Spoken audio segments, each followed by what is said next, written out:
باطل کے سر کو تن سے جدا کر کے رکھ دیا، باطل کے سر کو تن سے جدا کر کے رکھ دیا، مشہور ہے جہان میں، مشہور ہے جہان میں تلوار صحابہ، شان صحابہ، حب صحابہ، بڑھتا رہا ہے بڑھتا رہے گا۔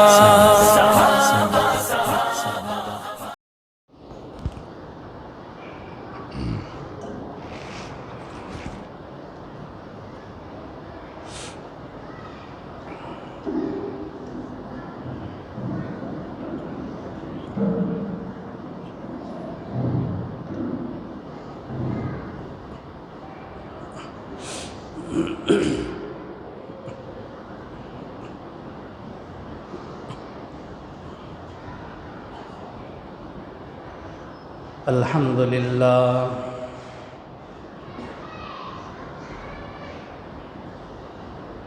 الحمد للہ نحمده ونستعینه ونستغفره ونؤمن به ونتوکل علیہ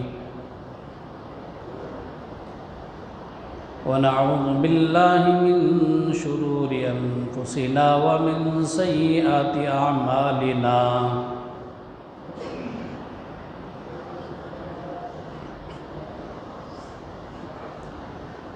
من يهده الله فلا مضل له ومن يضلله فلا هادي له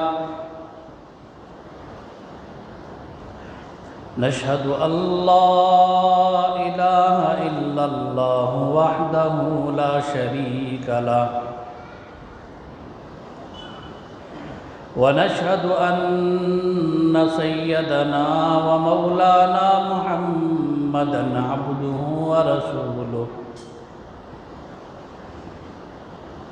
أما بعد فأعوذ بالله من الشيطان الرجيم بسم الله الرحمن الرحيم فسيكفيكهم الله وهو السميع العليم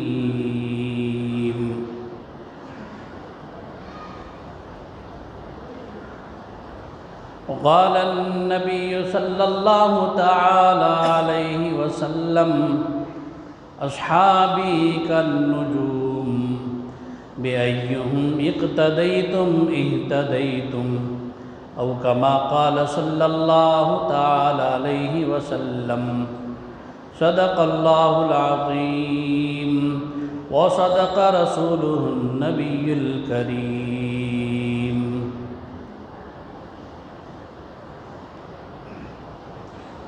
محترم حاضرین کرام،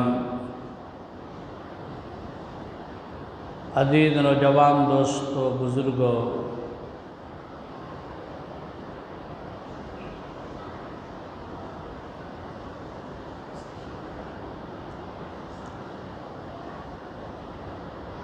اسلامی نقطہ نظر سے باعتبار ہجری کے اگر دیکھا جائے تو ماہ ذی الحجہ اور ذی الحجہ کی آج 9 تاریخ ہے۔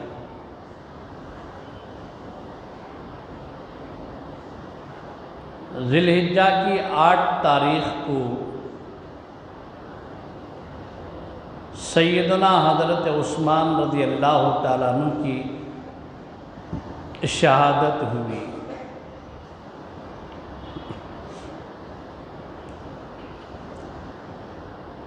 حضرت عثمان رضی اللہ تعالیٰ عنہ کے کچھ مناقب و فضائل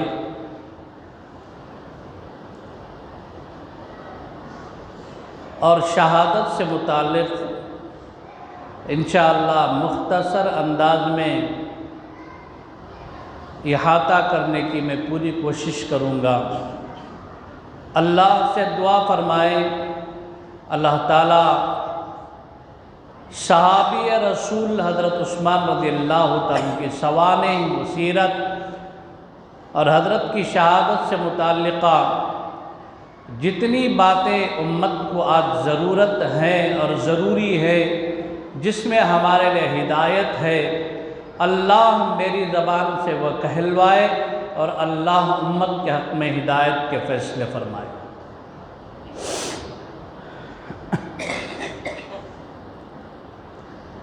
اسلام کی اگر پوری تاریخ آپ اٹھا کر دیکھیں، تاریخ اسلام کا اگر آپ پورا جائزہ لیں تو پوری اسلامی تاریخ قربانیوں سے بھری پڑی ہے۔ کسی مہینے میں کسی صحابی کی شہادت، کبھی حالات میں جان کی قربانی، مال کی قربانی، اوقات کی قربانی، اللہ کے دین کو زندہ کرنے کے لیے، اللہ کے دین کی آبیاری کے لیے، اللہ کے دین کی حفاظت اور اللہ کے دین کے تحفظ، اس کے نشر و اشاعت کے لیے جس طرح کی قربانی جب بھی ضرورت پڑی، حضرات صحابہ میں سے سب نے یہ قربانی دی۔ آج پوری دنیا کے اندر اسلام کا جو ڈنکا بج رہا ہے وہ حضرات صحابہ کی قربانیوں کا نتیجہ ہے۔ اور ہماری بد اخلاقیاں، بد کرداریاں، اسلام سے انحراف، اللہ کی نبی کی سنتوں سے روگردانی، یہ جو مزاج ہے ہمارا، اگر یہ مزاج صحابہ کا ہوتا، یہ اخلاق اگر صحابہ کے ہوتے، یہ کردار اگر صحابہ کا ہوتا، تو شاید کہ پوری دنیا کے اندر اسلام نہ پھیلتا اور اسلام کی یہ حسین صورت نہیں پیش ہوتی۔ کافروں کے ایوانوں کے اندر، کفار کی عدالتوں کے اندر، یہود و نصارہ کی عدالتوں کے اندر، یہود و نصارہ کی پارلیمنٹوں کے اندر اسلام کی تحسین ہو رہی ہے، اللہ کی کتاب کی تحسین ہو رہی ہے، پیغمبر آخر الزمان حضرت محمد الرسول اللہ صلی اللہ تعالیٰ علیہ وسلم کی سیرت کی تحسین ہو رہی ہے، اللہ کے نبی کے ایک ایک صحابی کی سیرت کی تحسین ہو رہی ہے۔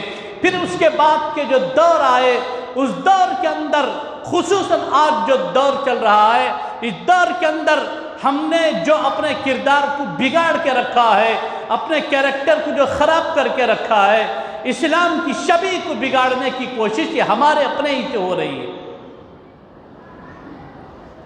ورنہ آج کافروں کا کیا مسئلہ؟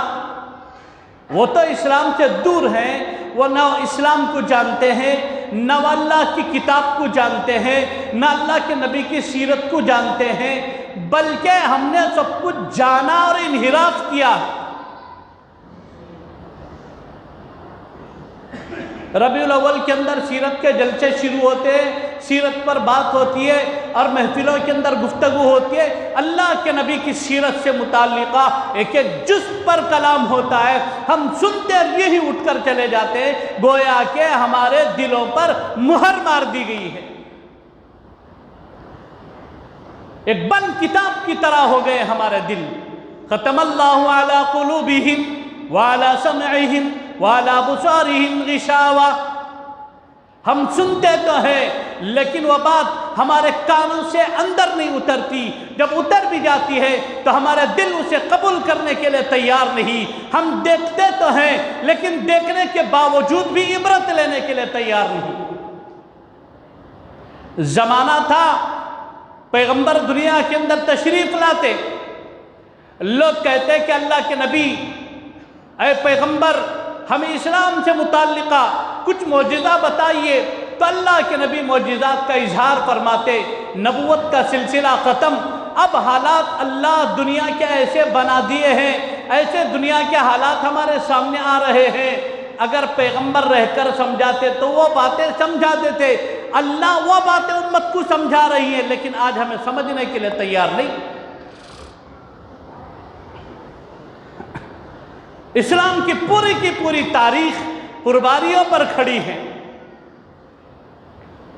اپنے نفس کی قربانی، گناہوں کی قربانی، نفسانی خواہشات کی قربانی، حسن سلوک کے لیے نفس آمادہ نہیں ہوتا۔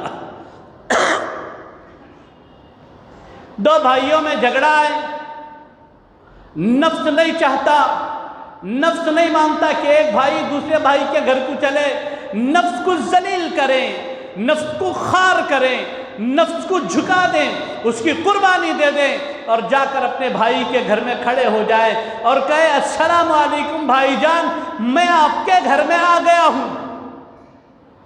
کون سا ایسا بھائی ہوگا جو گریبان میں ہاتھ ڈال کر گھر سے باہر دھکیل دے، بھائی تو ہمارے گھر کے لیے ضرورت نہیں ہے؟ لیکن سال ہا سال کی دشمنیاں صرف انا کی بنیاد پر چل رہی ہے، اس انا کی قربانی کی ضرورت ہے۔ تو یہ ساری چیزوں کی قربانیوں کی ضرورت ہے، اور اسلام کی جو آبیاری ہوئی ہے یہ صحابہ نے ہر طرح کی قربانی دی ہے۔ ہر اعتبار سے جب قربانی دی تو پھر اسلام کا ڈنکا پوری دنیا کے اندر بجا ہے۔ کاش ہم صحابہ کی قربانیوں کی نقل ہی کر لیں، صحابہ کی قربانیوں کی کاپی کر لیں، صحابہ کے اخلاص کی ہم کاپی کر لیں، نقل کر لیں۔ اللہ ان کی قربانیوں کی بدولت ہماری مغفرت کر دیتے۔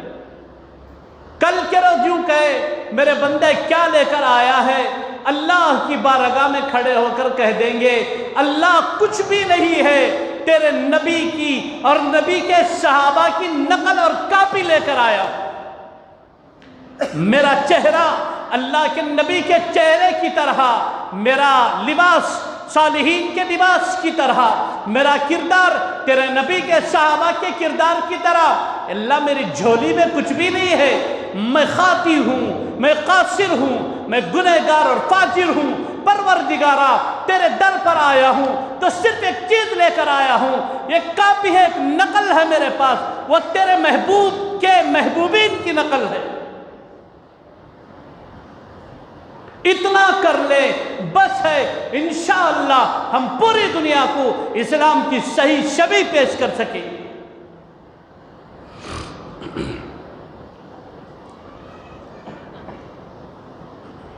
اللہ کے نبی علیہ الصلاۃ والتسلیم کی ولادت بسعادت ہوئی، اللہ کے نبی کے بہت سارے صحابہ بھی دنیا میں آ چکے تھے، لیکن صحابہ کو معلوم نہیں تھا کہ آئندہ کیا ہونے والا ہے۔ حضرت عثمان غنی رضی اللہ تعالیٰ عنہ اسلام لانے سے پہلے بھی حضرت سیدنا ابو بکر صدیق رضی اللہ تعالیٰ عنہ کے بہت اچھے دوست تھے، بہت گہری دوستی تھی دونوں کے اندر۔ تاریخ میں دو باتیں لکھی ہیں، ایک بات تو یہ لکھی کہ حضرت ابو بکر سے بہت اچھے تعلقات تھے، بہت اچھا یارانہ تھا۔ حضرت ابو بکر سے پوچھا کہ ابو بکر تم کون سا دین قبول کیے ہو، تمہارا دین کون سا ہے، تم کیا پڑھتے ہو؟ حضرت ابو بکر نے اسلام کی تلقین فرمائی اور بتایا کہ عثمان یہ اسلام ہے، ہمارے پیغمبر حضرت محمد رسول اللہ صلی اللہ تعالیٰ علیہ وسلم ہے، اسلام کی خوبیاں ہیں، اسلام کے بہتریاں ہیں، اسلام کے اندر یہ باتیں ہیں۔ یہ ساری چیزیں بتانے کے بعد حضرت عثمان رضی اللہ تعالیٰ کا دل اسلام کی طرف مائل ہو چکا تھا، اور حضرت ابو بکر سے فرمایا کہ ابو بکر جب تمہارا جیسا صدیق میرے ساتھ ہے، رفیق میرے ساتھ ہے، جب تم اسلام قبول کر چکے ہو تو تمہارا جیسا عقل مند، تمہارے جیسا عاقل انسان تھوڑی آنکھ بند کر کے کنویں میں کود دے گا، ایسا نہیں ہے۔ ابو بکر تمہارا جو فیصلہ ہے یہ بہترین فیصلہ ہے، میں بھی تمہارے فیصلے پر آتا ہوں، میں اسلام قبول کرنا چاہتا ہوں۔ یہ گفتگو ہو رہی تھی، حضرت ابو بکر نے فرمایا عثمان چلو اللہ کے نبی کی بارگاہ میں چلتے ہیں اور چل کر حضور علیہ السلام کے دست مبارک پر آپ کلمہ پڑھ لیجئے۔ یہ گفتگو ہو ہی رہی تھی، ادھر سے اللہ کے نبی علیہ السلام آئے۔ حضرت ابوبکر نے فرمایا یا رسول اللہ، عثمان اور میرے درمیان یہ باتیں ہو رہی تھی تو عثمان کا دل بھی اسلام سے مشرف ہو چکا ہے، اب آپ دست مبارک بڑھائیے اور عثمان کے دل میں ایمان کا نور منتقل فرما دیجیے۔ اللہ کے نبی علیہ السلام کے دست مبارک پر حضرت عثمان نے کلمہ پڑھا۔ ایک روایتیں لکھی اور ایک روایتیں لکھی حضرت عثمان رضی اللہ تعالیٰ عنہ اپنے والدہ کے ہمراہ اللہ کے نبی صلی اللہ تعالیٰ علیہ وسلم کی بارگاہ اقدس میں پہنچے، اللہ کے نبی کے چہرے کو دیکھا اور قریش کی جو گالیاں تھی اس کا تصور کیا۔ قریش اللہ کے نبی کو برا بھلا بول رہے تھے، گالیاں دے رہے تھے، بکواس کر رہے تھے، یہ ساری باتیں حضرت عثمان سن چکے تھے، لیکن جب سامنے جا کر بیٹھے تو اللہ کے نبی کا جب چہرہ دیکھا تو حضور علیہ السلام کے چہرے سے اتنا متاثر ہوئے تو حضرت عثمان فیصلے پر اتر گئے، قریش جو گالیاں دے رہے ہیں، قریش جو برا بھلا بول رہے ہیں، یہ چہرہ تو برے کا ہو ہی نہیں سکتا، یہ چہرہ کسی جھوٹے کا نہیں ہو سکتا، یہ چہرہ کسی کاذب اور مکار کا نہیں ہو سکتا، یہ چہرہ تو بدر منیر ہے، اس چہرے پر تو ہدایت، نور ہدایت چمک رہا ہے۔ یہ کہا اور اللہ کے نبی سے فرمایا محمد صلی اللہ علیہ وسلم، میں نے سنا ہے قریش آپ کو برا بھلا بہت بولتے ہیں لیکن آپ کا چہرہ تو نہیں بتاتا۔ اللہ کے نبی نے فرمایا کہ عثمان، قریش جو کہتے ہیں یہ یا تو لا علمی میں کہتے ہیں یا تو جہالت میں کہتے ہیں، یہ تو مسئلہ ہے کہ قریش کو ابھی تک میری نبوت کا مکمل علم نہیں ہوا ہے، پہلا مسئلہ ہے۔ دوسری بات یہ کہ اگر ہوا ہے تو ضد میں، اکڑ میں، انا میں قریش میری مخالفت کرتے ہیں، لیکن عثمان، میں محمد الرسول اللہ صلی اللہ علیہ وسلم اللہ کا پیغمبر ہوں۔ جب حضور علیہ السلام کی زبان مبارک سے یہ کلمات نکلنا تھا میں اللہ کا پیغمبر ہوں، تو حضرت عثمان نے فرمایا یا رسول اللہ آپ پیغمبر ہیں تو پھر میں آپ پر ایمان لے آتا ہوں۔ پھر اس کے بعد حضرت عثمان رضی اللہ تعالیٰ عنہ اللہ کے رسول صلی اللہ تعالیٰ علیہ وسلم کے دست مبارک پر ایمان لے آئے۔ یہ دونوں باتیں تاریخ میں، واقعات اور کتب تاریخ میں یہ باتیں لکھی ہوئی۔ بہرحال حضرت عثمان رضی اللہ تعالیٰ عنہ اسلام اور ایمان لے آئے۔ ایک طرف اسی سرزمین پر حضرت محمد الرسول اللہ صلی اللہ تعالیٰ علیہ وسلم کا عروج مسعود ہوتا ہے، جن کے قلب اطہر پر قرآن کو اتارنا تھا، اور اسی سرزمین پر انہی دنوں کے اندر جامع القرآن کامل الحیاء والایمان ذو النورین عثمان بن عفان رضی اللہ تعالیٰ عنہ کا عروج مسعود ہوتا ہے۔ ایک طرف جس پیغمبر پر قرآن کو نازل کرنا تھا وہ پیغمبر دنیا کے اندر آ رہے ہیں، ایک طرف اسی سرزمین پر اس پیغمبر کے ساتھیوں میں سے اللہ ایسے انسان کو پیدا کر رہے ہیں کہ پیغمبر تیرے قلب اطہر پر جو قرآن کا نزول ہوگا اس قرآن کو تیرا ایک خادم جمع کرے گا، اس کا نام ہے ذو النورین عثمان بن عفان۔ ایک موقع پر احد کی پہاڑ پر اللہ کے رسول صلی اللہ علیہ وسلم، حضرت سیدنا ابو بکر صدیق رضی اللہ تعالیٰ عنہ، حضرت عمر رضی اللہ تعالیٰ عنہ، حضرت عثمان ذو النورین رضی اللہ تعالیٰ عنہ، یہ چاروں حضرات کھڑے ہوئے تھے۔ احد کا پہاڑ ہلنے لگا، جنبش کر رہا تھا۔ اللہ کے نبی صلی اللہ تعالیٰ علیہ وسلم نے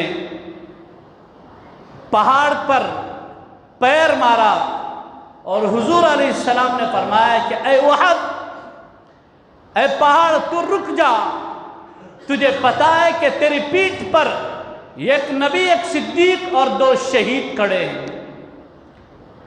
باحیات تھے، حضور کی موجودگی میں، حضرت عمر کی حیات میں، حضرت عثمان کی حیات میں اللہ کے نبی نے فرمایا کہ اے پہاڑ رک جا، تیری پیٹھ پر ایک نبی، ایک صدیق اور 2 شہید کھڑے ہوئے۔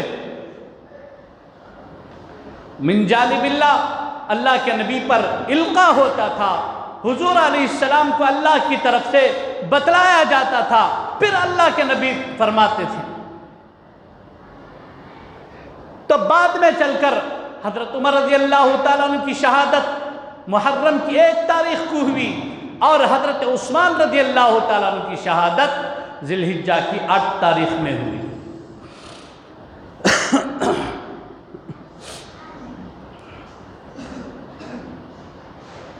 صلح حدیبیہ کا موقع تھا، اذ یبایعونک تحت الشجرۃ فعلم ما فی قلوبہم فانزل السکینۃ علیہم۔ یہ قرآن کریم کے اندر ایک آیت ہے، لقد رضی اللہ عن المؤمنین اذ یبایعونک تحت الشجرۃ فعلم ما فی قلوبہم۔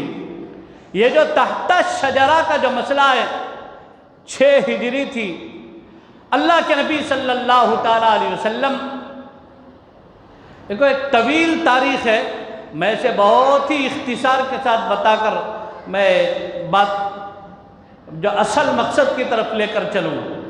تو 6 ہجری میں صلح حدیبیہ کا جو موقع تھا، اللہ کے نبی صلی اللہ تعالیٰ علیہ وسلم اپنے صحابہ کے ہمراہ، صحابہ کی معیت میں کعبۃ اللہ کی زیارت، اللہ کے گھر کی دیدار کے لیے تشریف لے گئے، روانہ ہوئے۔ مشرکین مکہ کو پتہ چلا اللہ کے نبی علیہ السلام سرزمین مکہ کی طرف رواں ہو چکے ہیں، مکہ المکرمہ میں اللہ کے گھر کی زیارت، اس کی دیدار کے لیے آ رہے ہیں۔ تو انہوں نے روک دیا اور کہلوا بھیجا کہ دیکھو آپ اب مکہ میں داخل نہیں ہو سکتے۔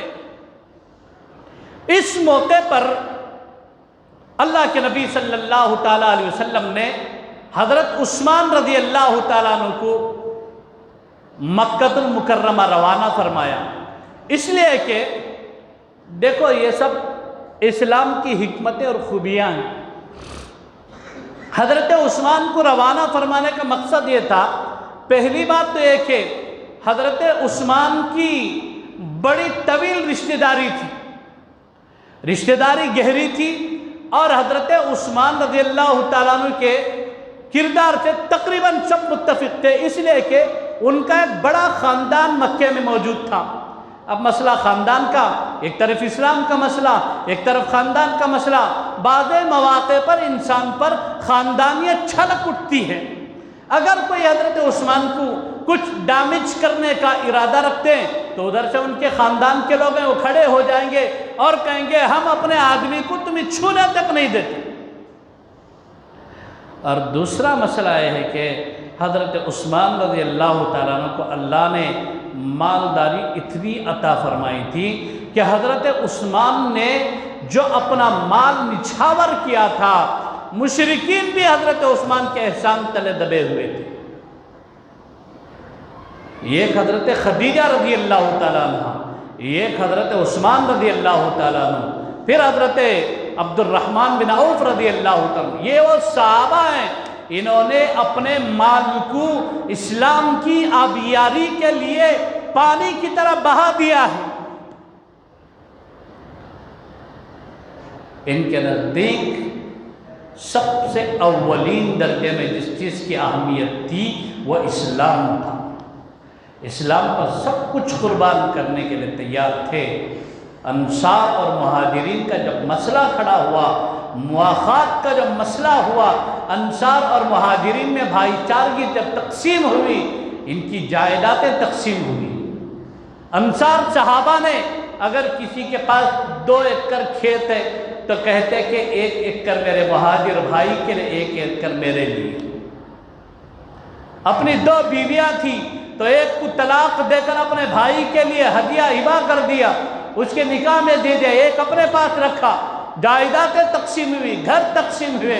اسلام کی یہ بے مثال قربانی، میں پورے وثوق کے ساتھ یہ بات کہتا ہوں کہ کسی بھی مذہب میں اتنی عظیم قربانی کی مثال نہیں ملتی۔ اگر ہے کسی کی نظر میں، کسی کے مذہب میں اسلام کی یہ قربانی ہوئی ہے، اسلام کی جو قربانی ہوئی ہے، اس طرح کی قربانی کسی اور مذہب میں، کسی اور کتاب میں، چاہے عیسائیوں کے ہو، چاہے ہنود کے ہو، چاہے کسی بھی موقف میں ہو، اگر یہ قربانی ہے تو پھر مجھے دکھا دیں، لیکن اس طرح کی مواقعات اور اس طرح کی قربانی کسی اور مذہب میں نہ ہے، نہ دی گئی ہے۔ اسلام میں صحابہ نے قربانی دی ہے تو پھر یہ اسلام بڑا ہے، آگے پھیلائے، پھولائے، پھلائے۔ اسی لئے ایسے نہیں کہہ دیا رضی اللہ عنہم ورضوا عنہ، اے جماعت صحابہ اللہ تم سے راضی ہے اور تم اللہ سے راضی ہو۔ یہ پروانہ ایسے نہیں ملا ہے۔ اللہ کی رضا کے حصول کے لیے بہت پاپڑ بیلنے پڑتے ہیں، بہت زیادہ اپنے آپ کو کھپانا پڑتا ہے۔ ایک آدمی کو اپنے آپ کو پورا مکمل اللہ کے حوالے کر دینی پڑتی ہے۔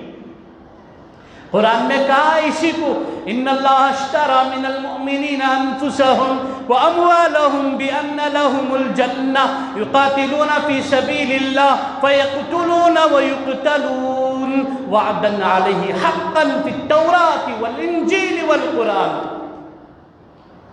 ہم نے بیچ دیا اور اللہ نے خرید لیا ہے اپنے مالوں کو، جانوں کو جنت کے بدلے میں۔ جب ہم بکے ہوئے ہیں تو پھر سوچنا کیا ہے؟